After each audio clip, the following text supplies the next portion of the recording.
Gas সংযোগের কারণে উৎপাদনে যেতে পারেনি দেশের বেশ কিছু অর্থনৈতিক অঞ্চল। অলস পড়ে আছে ৫৫,০০০ কোটি টাকার বিনিয়োগ। এ অবস্থায় নতুন করে চট্টগ্রামের আনোয়ারায় চায়না ইকোনমিক জোন নিয়ে আছে প্রশ্ন। পানি গ্যাসের যোগান নিয়ে চ্যালেঞ্জের মুখে প্রকল্পটি। দেলোয়ার দোলনের রিপোর্টে বিস্তারিত। চট্টগ্রামে ১ বছরেরও বেশি সময় পর নির্মাণ কাজে গতি এসেছে চায়না ইকোনমিক অ্যান্ড ইন্ডাস্ট্রিয়াল জোনের।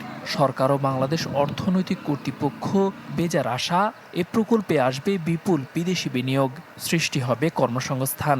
তবে শুরুতে গ্যাস ও পানির সংকটে চ্যালেঞ্জের মুখে ইকোনমিক জোনটি। বিশ্বমানের শিল্প কাঠামো গড়ে তুলতে এরই মধ্যে প্রায় ৪,১৮৯ কোটি টাকার সাপোর্টিং ইনফ্রাস্ট্রাকচার প্রকল্প অনুমোদন দিয়েছে সরকার। প্রকল্পের কাজ শেষ হবার কথা রয়েছে ২০৩১ সালের মধ্যে।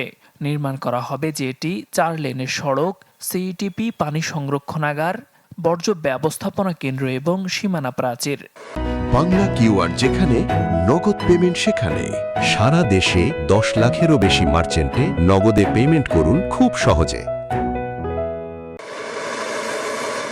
অন্যদিকে শিল্পের গ্যাস সংযোগ পেতে বিতরণ কোম্পানিগুলোর কাছে জমেছে আবেদনের পাহাড়।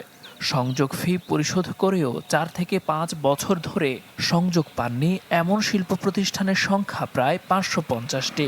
বিভিন্ন অর্থনৈতিক অঞ্চল ও শিল্পাঞ্চলে অন্তত ৫৫,০০০ কোটি টাকার বিনিয়োগ অলস পড়ে আছে।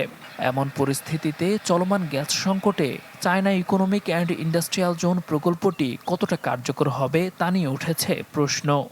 আনোয়ারার যে জমিটা পড়ে আছে, কিন্তু সেই অঞ্চলের পিছনে কিছু অবকাঠামো আছে, সেগুলো সরকার চিন্তা ভাবনা করছেন কিনা। একটা সরকার পরিবর্তন হইলে অন্য সব পরিবর্তন হয়ে যায়, এটা হতে পারে না।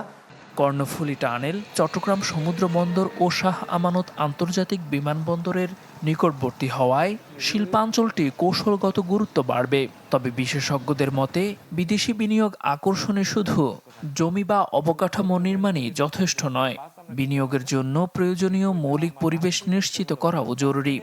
অবকাঠামোর দুই পারে যে আমার ল্যান্ড ডেভেলপমেন্ট, এখানে বড় বড় শিল্প কারখানা, ভারী শিল্প কারখানা, কর্মসংস্থান, গার্মেন্টস এবং ইকোনমিক জোনের কথা বলছি, এটা যখন হয়ে যাবে তখন দেখবেন যানবাহনের যে পারাপার সেটা বেড়ে যাবে, টোলের পরিমাণ বেড়ে যাবে এবং টানেলটা তখন কিন্তু ব্যবহার উপযোগিতা তৈরি হবে। শ্রমিকরা অনায়াসে জিনিসপত্র কেনাকাটা করতে পারে ওই এলাকার থেকে, এবং সে তার একটা বাসস্থান থাকতে পারে। এই বাসস্থানটা কি তারা করবে?